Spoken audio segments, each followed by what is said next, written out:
भूतिया गांव की दहशत।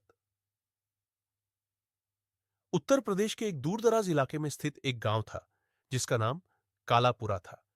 यह गांव चारों ओर घने जंगलों से घिरा हुआ था और लोग रात के समय गांव से बाहर जाने की हिम्मत नहीं करते थे। इस गांव के बारे में एक अजीब कहानी प्रचलित थी। कहा जाता था कि सूरज ढलने के बाद गांव में अजीब घटनाएं घटती थी और हर अमावस्या की रात एक एक करके गांव के लोग गायब हो जाते थे। गांव में रहने वाले बूढ़े लोग बताते थे कि कई साल पहले इस गांव पर एक साधु का श्राप लगा था।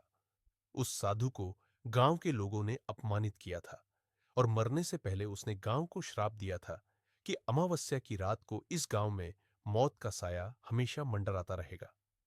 कई सालों तक यह सिर्फ एक कहानी मानी जाती थी, जब तक कि गांव के युवा वीरू और राजू ने इस रहस्य को जानने की ठान नहीं ली।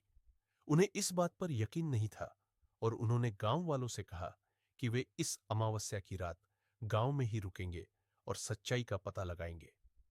अमावस्या की रात आई।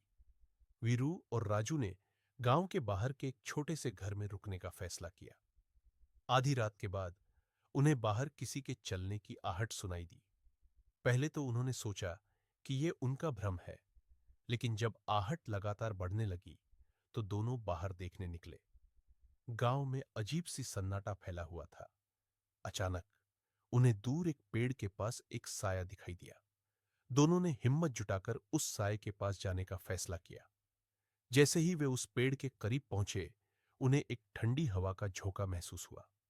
अचानक साया हिलने लगा और जब उन्होंने ध्यान से देखा तो उनकी रूह कांप गई। वो कोई साधारण इंसान नहीं था।